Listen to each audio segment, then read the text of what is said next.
नमस्कार साथियों, स्वागत है आपका सिविल लक्ष्य अकेडमी की Chhattisgarh daily current affairs programme में।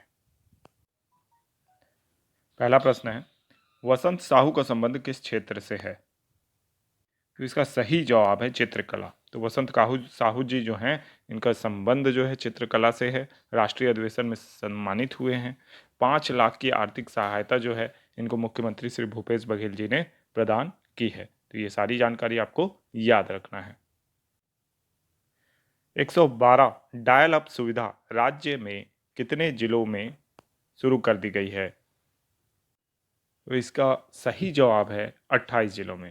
पहले ये सेवा केवल 11 जिलों में थी, बाद में 17 जिलों को और इसमें ऐड किया गया। अब टोटल 28 जिलों में 112 डायल अप सुविधा प्रदान की जा रही है।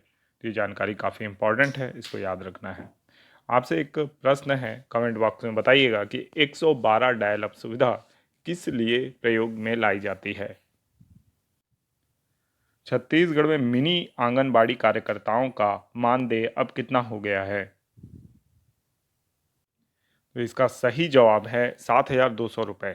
तो मिनी आंगनबाड़ी कार्यकर्ताओं का मानदेय अब 7,200 रुपये हो गया है। ठीक है, तो ये भी याद रखने वाली बात है। नेक्स्ट क्वेश्चन है, असत्य कथन चुने। ऑप्शन ए है फ्रेडी चक्रवात मलावी में आया। ऑप्शन बी, गैब्रियल चक्रवात न्यूजीलैंड में आया था। मेंडिस चक्रवात तमिलनाडु में आया था। बम चक्रवात पश्चिम बंगाल में आया था। तो इसमें गलत कथन है, बम चक्रवात पश्चिम बंगाल में आया था, जबकि सही जवाब ये है कि यूएसए और कनाडा में यह चक्रवात आया था। ठीक है, तो इन चारों ही चक्रवातों के बारे में याद रखना है। फ्रेडी के बारे में बिल्कुल सही लिखा हुआ है। मेंडस भी तमिलनाडु पांडिचेरी में आया था या पुदुचेरी में आया था। गैब्रियल न्यूजीलैंड में आया था। ठीक है, तो इन सभी के बारे में आपको जानकारी रखनी चाहिए। अब निम्नलिखित कथनों पे आपको विचार करना है। पहला है, वर्ल्ड एयर क्वालिटी इंडेक्स में भारत 39वें पायदान पर है। दूसरा, भारत दुनिया का 8वां सबसे प्रदूषित देश बताया गया है इस इंडेक्स में। तो इसका सही जवाब है ऑप्शन सी, 1 और 2 दोनों सही हैं। ठीक है, तो वर्ल्ड एयर क्वालिटी इंडेक्स में भारत का स्थान 39वें स्थान पर है, पायदान पर है, और दुनिया का 8वां सबसे प्रदूषित देश है। पिछले वर्ष दुनिया का 5वां सबसे प्रदूषित देश बताया गया था भारत। अब इसमें 3 स्थान का सुधार हुआ है, 3 स्थान नीचे गए हैं हम लोग। ठीक है, तो इसको याद रखना है। अब आप लोगों के लिए होमवर्क प्रश्न है, छत्तीसगढ़ श्रमिक सहायता के मामले में किस स्थान पर है? पहला, दूसरा, तीसरा या चौथा? इसका सही जवाब आप कमेंट बॉक्स में जरूर दीजिएगा। चलते हैं रिवीजन प्रश्नों की ओर। राज्य का पहला किसान स्कूल कहाँ स्थित है? तो इसका सही जवाब है बहराडी, जो कि जांजगीर चांपा में है। आपको याद रखना है कि जो राज्य का पहला किसान स्कूल बहराडी जांजगीर चांपा में है, इसने 5 पेटेंट अपने नाम पे हाल ही में कराया है, जो चावल गेहूं आदि से संबंधित है, फसलों से। ठीक है, और बहुत ही अच्छा और उम्दा कार्य कर रहा है राज्य का पहला किसान स्कूल बहराडी। ठीक है, तो इसको याद रखना है। नेक्स्ट क्वेश्चन है, पवन दीवान के नाम पर किस क्षेत्र में राज्य अलंकरण पुरस्कार दिया जाएगा?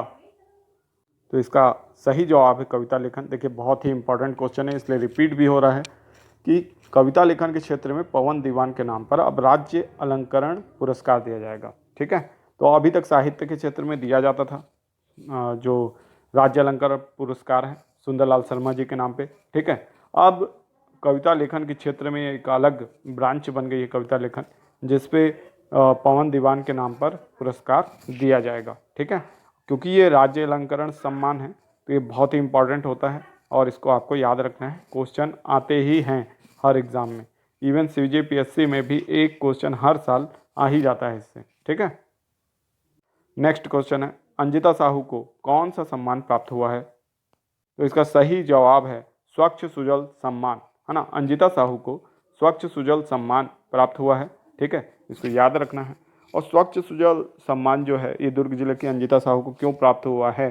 तो इसका सही कारण है कि इन्होंने वेस्ट वाटर मैनेजमेंट के क्षेत्र में बहुत ही उम्दा कार्य किया है और वेस्ट वाटर को उपयोग में पुनः उपयोग लाने में जो कह सकते हैं टेक्निकल सहयोग है वो भी प्रदान किया है और गांव में बहुत ही अच्छा कार्य इन्होंने किया है। नेक्स्ट क्वेश्चन है, मुख्यमंत्री वृक्ष संपदा योजना के अंतर्गत कितने वृक्षों को विशेष रूप से चिन्हांकित किया गया है? तो इसका सही जवाब है 5, है ना। तो मुख्यमंत्री वृक्ष संपदा योजना का जो शुभारंभ हुआ 21 मार्च 2023 को हुआ और वृक्षों के व्यावसायिक उपयोग को बढ़ावा देना इसका मुख्य उद्देश्य है। 5 प्रकार के वृक्षों को विशेष रूप से इसमें चिन्हित किया गया है, जिसमें टिश्यू कल्चर बांस, क्लोनल नीलगिरी, मिलिया डूपिया, टिश्यू कल्चर सागौन तथा सफ़ेद चंदन योजना में शामिल की गई है। ठीक है, तो इन सभी वृक्षों को भी याद रखना है। साथ ही ये भी याद रखना है कि 21 मार्च 2023 को यह शुरू होगा। नेक्स्ट क्वेश्चन है, 95वां ऑस्कर अवार्ड 2023 में best documentary short film award किसे मिला है? तो इसका सही जवाब है the elephant whisperers.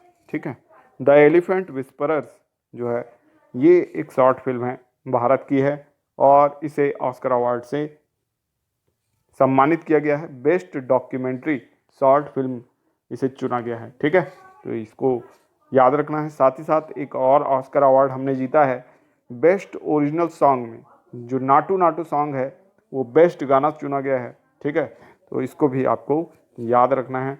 Naatu Naatu जो गाना है ये RRR फिल्म का है और इसको गोल्डन ग्लोब अवार्ड पहले ही प्राप्त हो चुका है। ठीक है, बाफ्टा अवार्ड नहीं दिया गया था, है ना, लेकिन अब ऑस्कर अवार्ड ने से इसे सम्मानित किया गया है, तो इसको याद रखिएगा।